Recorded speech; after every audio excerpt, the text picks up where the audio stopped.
All right, on vacation, Alligator Point. Just brought one rod, couple lures, looked at smart fishing spots, and within the first 10 minutes of fishing, have myself a solid redfish. Hey, this is Luke with Salt Strong doing some wade fishing today on vacation at Alligator Point. We have a beautiful morning here. Have the new lure here called the Mulligan. And we're gonna go see if we can catch some fish. I have some areas on the map that I thought looked good. There's one of which is this oyster bar over here. That's what we're gonna hit first, right beyond this dock. So we're gonna throw this lure around some docks, around some oyster bars, and then we're gonna go make a walk down to a big sand point and see if we can find some fish there. I'll record the action and I'll give you a synopsis as well as the lessons learned from the trip. Let's see what happens.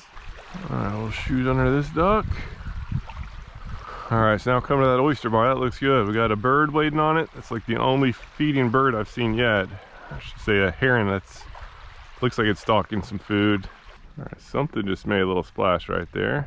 Ooh, just had a hit. First hit of the trip. Right off the oyster bar, right where it should have been. Let's see if we can get him to fully commit. There we are, got, oh man, that was a decent sized fish there. Oh, finally got the hit and fumbled. The drag was a little bit too loose. Oh, that's a bummer. All right, we've got some fish here. So I just slowed it down a little bit. These fish must be pretty cold. This water is chilly. Such a slight little strike too. That was a heavier fish. It was immediately taking drag out. Man. There we are. Nice.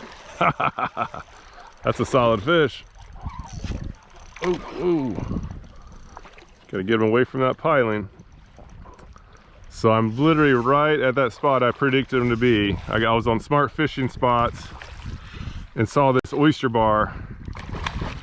And so I'm literally just wading around that oyster bar and it slammed it right at my feet.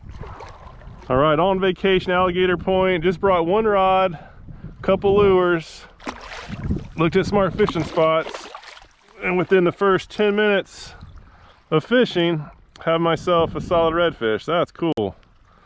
Got the new Mulligan right there in its mouth. Perfect hook set.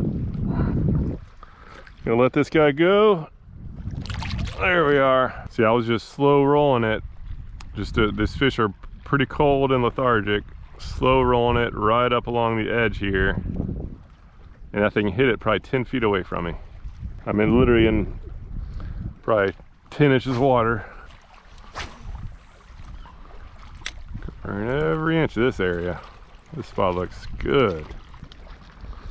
All right, I'm gonna change it up a little bit. I feel like there's some flounder here. I had a couple fish that felt like flounder, just real light taps. And I brought a jig head with me. So I brought a little 1/4 ounce jig head. That'll let me just bounce on the bottom. And I can rig this same lure on it. And let's see if that'll get them. Because, yeah, it's 2 now that I missed. Where I just feel weight on the line, but it's coming at me, and then I feel a twitch like it's a fish. And that's usually flounder. So we'll rig this puppy up and then start bouncing the paddle tail along the bottom to pick off your flounder or whatever that is. Could be just a lethargic trout or redfish. Yeah, so same lure can be rigged on jig heads and weighted hooks. Right, this is for shallows and being weedless. It's actually really good for buzzing the oyster bars. But now for fishing a little bit deeper water, the jig head is the ticket for just keeping on the bottom where the fish are most likely to strike. Just got to save this for later in case we come across any more oyster bars. And let's see if this hunch can result in a flounder catch. There we are. Ready for the flounder. Basically just fishing every one of these dock pilings here. Should be some fish under those things.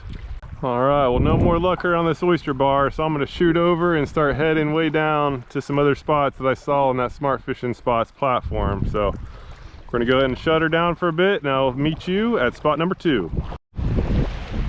All right, so getting to spot number 2, a little point with some rocks. I believe it's a little boat ramp or something.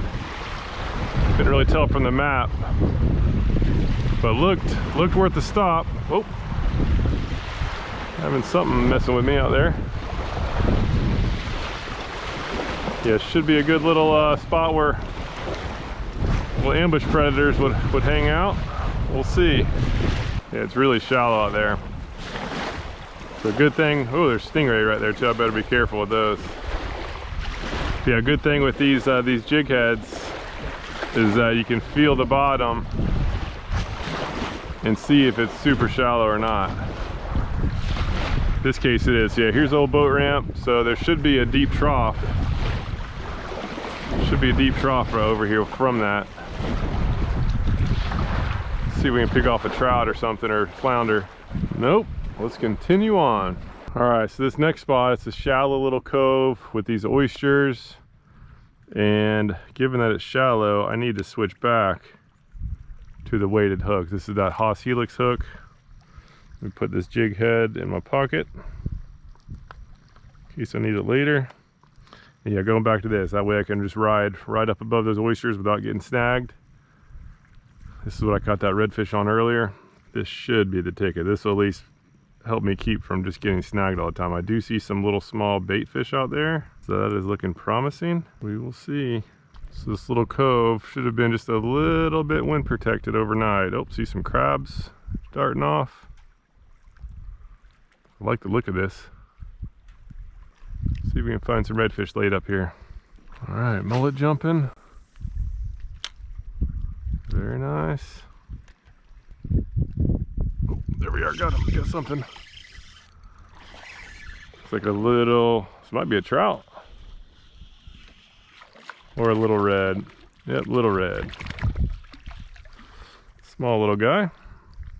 Right where you're supposed to be though, little fella. Oh, no spot. Yeah, no spot on one side, one spot on the other. That's cool. All right, we'll let this little guy go. All right, there you are. And he shot off. Let's fix this. So yeah, so when that fish strikes, that hook pops out, but otherwise it rides right there flush with the lure. This thing is deadly for the shallows. So I gave that spot about 10 more minutes. Not much was happening, so then I just continued on to my journey to go check out the next spot that caught my eye on Smart Fishing Spots. A lot of little stingrays out here. Definitely doing the stingray shuffle. All right, so switch back to the jig head. We're getting out to an area with some deeper water. And so now I'm just gonna be able to cover the deeper stuff, hopefully pick off a trout and still have shot at a redfish too. We'll see. Nice looking point here with some current flow. It's looking promising. All right, so got in this flounder right after my GoPro shut off. So as you can see that jig head right there in its mouth, decent sized flounder. This thing just slurped it, like right at my feet. There's some mullet school. You see where my rod is pointing. There's a mullet school up there, and I was just casting through that, and this thing came up and slammed it. All right, well, it's a little after 9 o'clock. I have to get back to get some breakfast, but this little setup worked. We just have light line. This is just 10-pound braid, a little Legalis reel. This is one of our new custom rods that we have coming out called the Slot Machine, and these lures have proven to work. Caught a couple reds, caught a flounder, missed probably 4 or 5 other fish, not sure what they were. Didn't quite make it all the way down. We're on Alligator Point now. I wanted to get all the way down to the point, just didn't quite have enough time before I had to sneak back in for a nice little breakfast. But just goes to show that just having a good satellite map right on Smart Fishing Spots, I used that. The exact spots that I was hoping I'd get some fish worked, and it was really cool that the first one had fish on it, so I was able to start catching fish within the first like 10-15 minutes of fishing. So any questions at all about this type of fishing, leave a comment down below. And for your Insider Club members, scroll down and you'll see the post-trip analysis where I break down exactly what worked, exactly what areas that I had success in, as well as the other areas that I thought would be good but didn't pay off, and I'll talk about what I probably did wrong to lessen the odds that I got fish there. So thank you so much for watching. Any questions, leave a comment down below. Otherwise, hope to see you again soon.